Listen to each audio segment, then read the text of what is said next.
And I love Yoshi. I'll dust any of y'all in Mario Kart right now with Yoshi. Beasky, you know how to stop you right there. You say you the Mario Kart champion? I'm the Mario Kart champion, and nobody's is gonna beat my ass. If I got dry bones or baby Mario, you're cooked. Why you mad? Why you mad? Get glad. Stop hating on my swag. Stop hating on my shit. You honey like a bitch. I would make this type of video, but after I saw the Super Mario Galaxy movie, I knew I had to critique it. Cause I'm sure most of y'all know I'm a big Nintendo fan, and the Mario games are some of my favorite games of all time. Yes, sir. And when I originally saw that Super Mario Galaxy was being put into a movie, I was like, Lord have mercy, I'm about to bust. So I ended up seeing the movie 2 days in advance. Me and my girl pulled up to the theater, Mario shirts on, $50 Yoshi popcorn bucket in hand. $50? God damn, for a Yoshi popcorn? That's crazy. Mario Galaxy promo cup in my other hand. And we were ready to see some peak cinema from one of my favorite franchises. But after I saw this movie, I was severely let down. And that's what I'm here to talk about today. So y'all know the drill. Sit back, relax, hope and pray that you don't get drafted to World War III, and get ready for a review. Critiqued by yours truly. Here we go! Let's go! So I'm going to break this down into 3 different parts, because some of this movie actually was really good. And then there was like the other 99% of this movie that was a 2-pack of ass. The fuck are you talking about? That shit stinks. So the first section I want to focus on is the plot. So the movie does a decent job of storytelling, but it felt like they were adding everything they could to get us to stand up and point at the screen. We got to see a lot of video game Easter eggs, which was really cool, but at the same time, Easter eggs and cameos cannot replace plot or a good story. They showed so much, it got to the point where I just kept my finger pointing at the screen because I knew there was going to be some random Easter eggs popping up. We got damn near every Mario game in this movie. Mario Kart, Mario Maker, Mario Galaxy, Mario Odyssey, and so many more. So this made the story all over the place, which isn't a real problem if this gets cleaned up later or it cleans itself up as the movie goes on. But it never did, because this movie is a Mario Galaxy movie, and it seemed like the Galaxy part wasn't really a part of this story. Because if you've played the game, you know how crucial these different galaxies are to the actual story. There are 91 galaxies and 21 bosses, and none of that was really shown or explored here. Also, the story moves so quick. The very first scene was Rosalina fighting Bowser Jr., which wasn't really a problem, but seeing such a major iconic character show up within the first 3 moments of the movie, it just let me know that this movie was going to be moving fast as hell. I swear, I went to grab my drink from the cup holder and they were already showing Yoshi and Donkey Kong. And even as the movie progresses, it's just a cycle of cameos, Easter eggs, and random stuff that would normally make us hype. But after the 74th Easter egg, I was hoping for some real plot points and real story. It really felt like they were just edging us for the entire movie.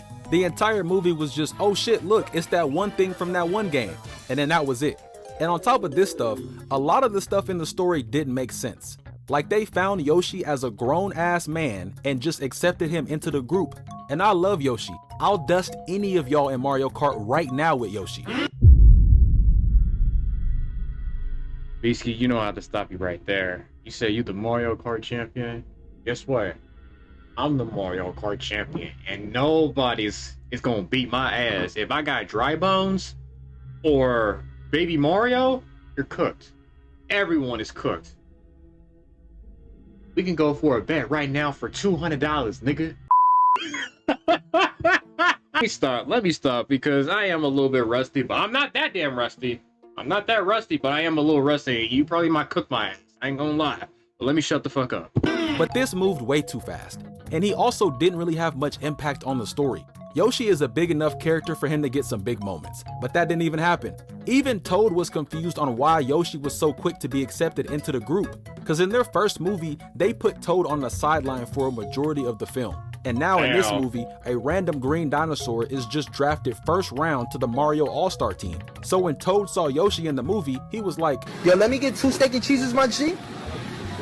Yo, y'all got this nigga cooking? Who the fuck is this nigga, bro? So some dinosaur just shows up and he's now part of the group. Then Bowser went through like 55,000 emotional battles internally with himself. He started off liking Mario, then he hated him, then he was willing to literally become a slave to the Queen Bee for Mario. Then he linked up with Bowser Jr. and was back to being evil. Then he didn't want to hurt Mario. Then he was willing to battle Mario to the death in a pit of lava. This damn fat ass Koopa could not make up his mind. That's what I'm saying. Like, dude, you hate the nigga, but then you fucking with the nigga. Which one the fuck are you gonna choose? Do you want to get rid of him or do you want to be on his side? Because I'm confused because normally in the games, when you're trying to go against Bowser, bro wants to fucking kill you. And now in this movie, bro can't even pick which side that he want to be with. Okay. Whoever was the director of Bowser, come on now. So it's like he didn't even like Peach anymore. This dude was willing to destroy the entire galaxy to find Peach and marry her in the first movie. He was drawing literal paintings of her while he was captured. And then the moment they finally were in the same area in this movie, Bowser didn't even say anything to her. Then we got Bowser Jr. building an entire Bowser world and assembling hella ships to take over the entire galaxy, and nothing ever happens with any of that. And the craziest thing to me is that Peach just left the entire Mushroom Kingdom to go to space without Mario and left the kingdom to Mario. This nigga is a plumber. What could he possibly know about running a kingdom full of mushrooms? Right. I will say it was funny when she left and all the toads were going crazy, so I'll give the movie some points for that one. Also, Mario clearly wants to get with Peach, and we all know from the games that they have a relationship. And every scene these two are in, they're acting like this is the first time they've ever seen each other. See, that's the shit that be pissing me off. I hate when you see games and it's like, okay, we've seen them before as a kid, but now when you see them as a movie, it's like, bruh, what the fuck is this? I don't know what the fuck to do. Like why? Like example that he just said with Bowser. Nigga do not know what the fuck he wants to do. Does he want to be a good guy? Does he want to be a bad guy? Or does he just want to be an anti-hero? I don't get that. And now we got Mario and Peach. They acting like they'd never been in a goddamn relationship before. Come on now. Y'all have saved the literal world together. What more y'all gotta do to know if y'all want to be together or not? And I honestly feel like a lot of these scenes and even the Easter eggs could have not been in the movie, and the movie still would have went the exact same way. Because they touched on so many things but never used them or made them a real impact in this movie. It was like they were jingling random stuff we wanted in front of our face, and then the movie was like, psych! Literally. So for the story, I'm gonna have to give it a rating of 4 out of 10. 1 point for some decent Easter eggs, 1 point for some decent fights, and 2 points for world exploration. Next thing I want to critique is characters. So similar to the Easter egg thing I mentioned, they showed a lot of characters that could have been really impactful for the future or even this movie. I'm gonna start with the characters that I felt were the best and work my way down to the characters that I felt should have kept their ass in Mario Kart. Okay. From the ashes of his father's defeat rises a new conqueror. I think Bowser Jr. was a pretty cool little Koopa. He was evil off the rip, and we knew exactly what he was here for. He also had a decent amount of screen time, but most importantly, he had some real backstory behind him. He was neglected and just wanted to be with his dad, so he was willing to risk everything to go see him. He also had a lot more character than in the games, because in most of the games he is in, he's just a background character or Bowser's mini-me doing side quests for him. I actually felt bad for this little nigga, especially when I saw him getting tucked in by Bowser. That moment was really cool and almost made me forget that Bowser and Bowser Jr. are planetary level terrorists. Next we got Rosalina, and I'm a big fan of Rosalina. She's my favorite one out of all the princesses, and she has some really cool scenes. I really enjoyed seeing her fight a lot. Her magic was really nice to see on the big screen. But the problem I have with Rosalina is that in the beginning, she was shown to be very, very strong. 2 seconds later. And then she would just randomly get overpowered. This nigga is trash. What? She can literally control stars, magic, and the cosmos. She should not be getting taken down very easily. Right. And I'm fine with her losing, but make it believable. This is like if the Incredible Hulk got hit with the empty soda can and he died. That wouldn't make any sense. It wouldn't. Next is Bowser. Hey, Luigi. What's up, Mario? I think he was very funny, and that's about it. He didn't really have that Bowser intimidation like I think he should have, which I think was because of his emotional back and forth with being a good guy and then wanting to also be the evil conqueror of the world. Because we all know Bowser is really evil. In this same exact game, this guy tried to swallow the entire galaxy with his own black hole. So I was hoping to see some real Bowser action in this movie, but he was just used for comedic relief. And I think having a comedy character is cool, but not when it's the main villain of the series. He can get a few jokes off, that's cool to me, but at some point he gotta either lock in or lock out. Because in the movie, he was actually a part of Mario's team for a while, which would have been a really cool twist on the story. Because then maybe he could have battled with Bowser Jr. or something like that, but nah, he just switches up again and wants to murder Mario and everyone else. Next we got Mario and Luigi.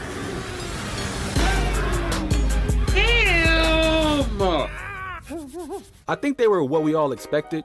We got a good chunk of their story in the first movie, so I wasn't too concerned with them. But there is one thing that stuck out to me. Mario and Luigi were acting like they never seen anything crazy before. They would run into something and be scared or shocked, and that just didn't make sense to me. They battled Bowser, Donkey Kong, flew to different planets, and so many other things in these movies. But then when they encountered Yoshi, they were scared as hell.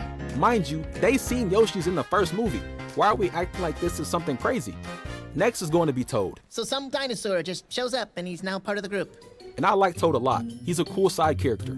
But in this movie, they really replaced him with Yoshi. So I understand why he was tight about Yoshi joining the team. Toad put everything on the line for this group in both movies, and they really just didn't pay him any mind. So I was kind of upset with his role.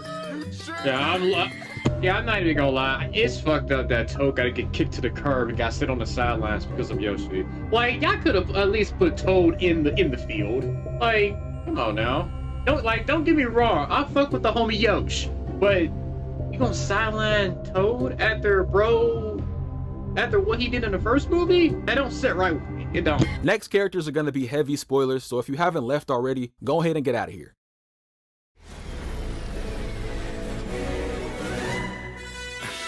Let's be honest here. You guys need. They put Fox, and I was gonna say they already spoil alert the damn news about the movie with him being in the movie, and I'm just like, why would they post that Fox is gonna be in the movie like what, weeks or days before the movie even drops? That makes no sense. Like, thanks for spoiling those, you dumbass. Like, you can get. Now I think he had a great cameo, probably my favorite one. But the biggest gripe I have with Fox is that they showed him on a promo a week before the movie dropped. Wait, literally a week before they dropped. Why the fuck would they do that? Like, come on now. Ain't no way, boy. Boy, ain't no way, boy. So this really ruined the surprise for a lot of people.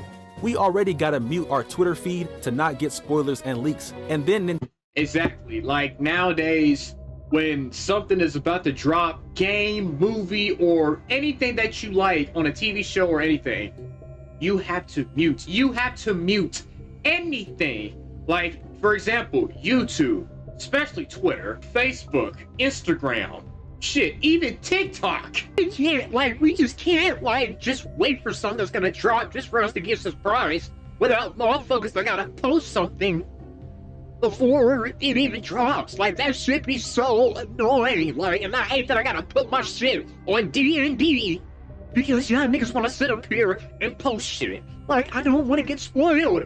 Fuck off. Nintendo just puts the biggest cameo on a poster and puts it on their Instagram for everybody to see. And I think in the story he was cool. He wasn't needed in my opinion, unless they were trying to assemble some sort of Smash Bros roster for the future, but as far as we know, that ain't happening. His main role was to be a pilot for the Mario team, and to be honest, they could have got any Fox to fly them. So while it was hype to see Star Fox moments, if they aren't gonna do some type of Smash Bros movie in the future, I really don't know what his purpose is going to be. Next we got Birdo. Birdo? Birdo has been getting done dirty for a long time. She wasn't even in the original roster for Mario Kart 8D. She was literally a DLC character when she's been in like every other Mario Kart game. Mind you, Nintendo put the villagers from Animal Crossing in this game, Link in this game, and they got 5 different versions of Peach in this same game before they put Birdo in it. Really, nigga? Got 5 different versions of Peach in this same game before. 5 different versions. Don't Mario got like 3 other versions? This is the regular Mario, the baby Mario, Cat Mario. Oh, I forgot, Metal Mario and Metal Peach. That's crazy. Peach got like 5 different variations of her. Same thing with Mario. Like, that don't make no sense. Like, put Birdo in it. Really, nigga? So I wasn't expecting much from her. But when I saw the trailer for the movie and I saw her fighting, I was low-key kind of happy. But then I saw the movie and it was the exact same thing and the exact same amount of screen time she got in the trailer. She got a legit 4 seconds of screen time and then she was done. And I was hoping for Yoshi's sake, he'd be able to meet Birdo, but that didn't happen either. Next we got the Pikmin. that was the Pikmin. And this was a surprise to me. And I don't really play Pikmin, but my girl does and she was very excited to see them on screen. Not sure why Olimar wasn't with them, but it was cool to see another Nintendo game in this movie. But it was really just another 4-second cameo to get us to point at the screen and jump out of our seats, cause they did absolutely nothing. Next we got Rob. I am Rob. He's kind of a niche character, but he's still a cool Nintendo cameo. But once again, it got the same treatment as Pikmin and Birdo. He was just used as the, oh shit, look, it's that one guy from that one game. And then we're back to watching a Mario Galaxy speedrun. Last person I want to mention is Daisy. Why didn't they put her in the movie? She didn't have much screen time because she was an ending credit scene, but to be completely honest, I did not care for her pull-up. Damn, Beasky, what? Ah! Why? Damn, you really don't fuck with Peach like that, Beasky? I mean, not Peach, Daisy? Damn, I was like, damn, nigga, you really hate this bitch. You need to leave. I'm a fan of Daisy, especially. Oh, you are a fan? Okay, I was about to say, god damn. I was like, what did Daisy do? Records game, but after every cameo, Easter egg, and character we saw so far, seeing Daisy out of all the people they could have brought was not hype enough for me. I could have left before they shown that and got home a lot quicker to make this video. Damn. And with Fox being shown, Yoshi being shown, Donkey Kong already being shown in the first movie, Diddy Kong being shown as well, Daisy coming in at the end, and then the cameo from Pikmin, it led me to think, yeah, this movie is definitely ending in some sort of Super Smash Bros. Scene, or at least a Mario Party type ending. But that wasn't it at all. And I know I might be reaching a little far, but I think Smash Bros. Is big enough for them to make that a part of these movies. I can't even begin to tell y'all how many of us are drooling at the mouth at the possibility of a Smash Bros. Movie.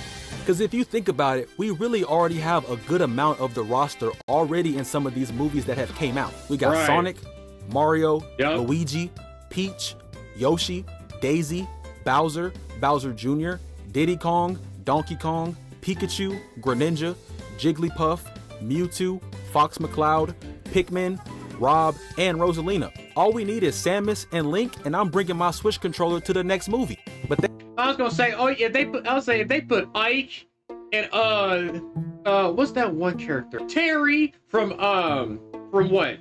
I forgot that one game. I forgot the game off of the where Terry was on. I think it was on some Fury or some shit like that. But yeah, if they bring those characters out, I will bring my Switch to the movie.